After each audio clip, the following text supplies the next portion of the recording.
Hi everyone and welcome to Isamu Rat Care. So today's video is a little bit of a different one.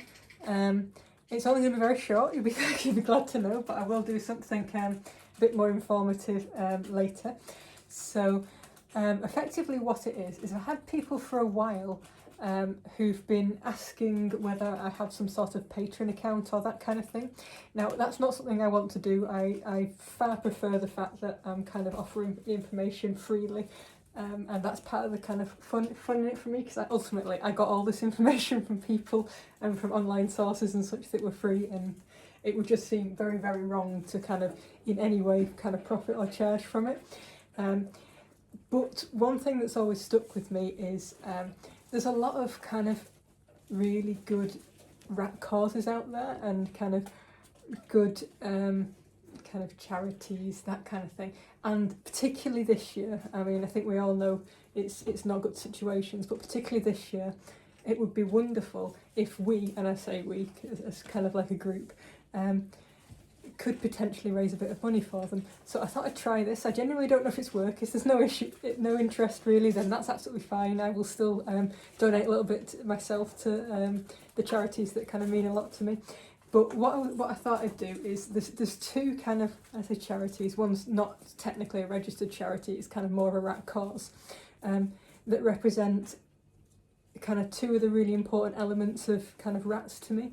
And if you're interested, then I'd like to encourage you to donate a little bit to them. It can be as little or as much as you want, or more importantly that you can afford. I don't want anybody giving more than they can afford.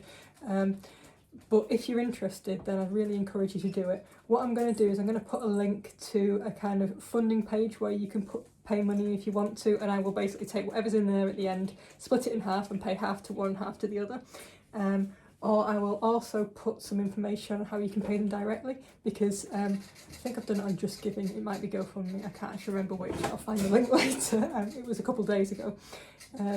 But if you're not comfortable with me handling the money, I will not be offended. It is a bit strange. I am an internet stranger ultimately. It's perfectly fine to kind of just donate directly to them.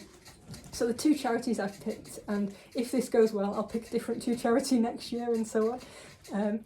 They are Wood Green Animal Rescue. So they're a kind of a charity in the UK that I think epitomises rescuing done well. And they don't just rescue rats, they rescue all different kinds of animals. But one of the things that really makes them stand apart for me is they do a lot of education as well. And they do a lot of support for people with rescues. So they do things like bonding services. They put out a lot of information on good care, that kind of thing. And I think it's an amazing job they do. They also importantly know their limits, so they won't take on like more rats or any animals if they don't have the space. And that's a really good sign of a kind of good, thoughtful rescue, because there's no point the rescue's taking on so much that they can't give good care to the animals they've already got in. So it's an excellent cause, and one that I kind of, whilst it's not in my area, I see as kind of basically what rescue should aspire to be. Obviously it's quite a reasonably large scale one, but it was one when I was trying to think of a rescue cause, because one of the things that I think really is important to rats as a whole is rescuing as well. I don't get to do a lot because I don't have very high numbers. I've got one rescue in the kind of area at the moment, which is Eddie. But I don't have any others right now, and that's because I have to keep my numbers down if I want to breed and still have a pet relationship with my rats. But I do spend a lot of my time one of the admins on Rat Rescue Network UK, which is one of the UK's bigger rescue sites. So I try and do my bit. It is important. Rescuing for me is part of the kind of short-term fix. There's a lot of rats out there in need immediately, and that's where kind of good rescuing comes in. I see breeding as part of the long-term fix, which is to try and ensure that less rats are bred poorly and they're all homed to kind of good homes, with always the option that any good breeder will take their rats back. I would always take any rats that I bred back. So breeding helps long-term, rescuing helps short-term, and together we can make a difference to rats, make rats' lives better. So that's one of the causes. The other cause is the NFRS, which is the National Fancy Rat Society Research Fund.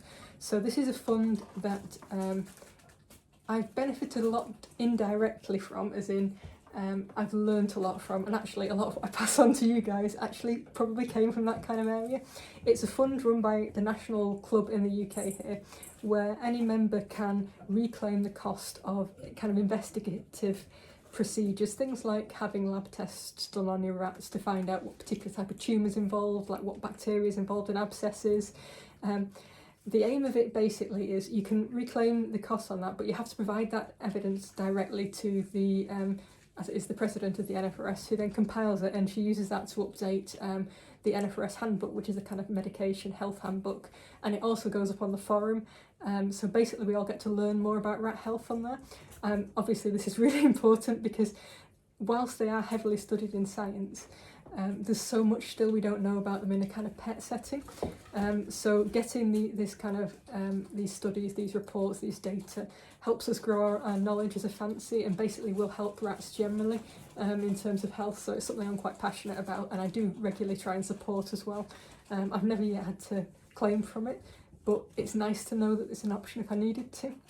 And more importantly, the knowledge from other people that have got tests done that they couldn't afford otherwise has really helped me learn more about things like abscesses, interesting tumours. Tumours shouldn't be interesting, let's face it, but sadly they often are, that kind of thing. It is really valuable. So that's basically what this is for. I should say, which I forgot to mention, part of the timing for this is Isamu rat's first litter was 9 years ago this month. It was a few days ago, so I thought it was a nice time. The other kind of auspicious occasion is, I'll just go and grab him, wait a sec.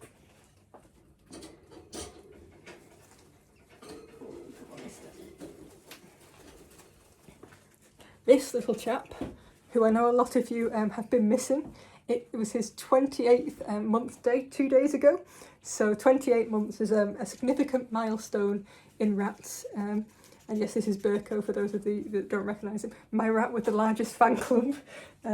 Yes, so 28 months is quite a kind of good milestone in this place.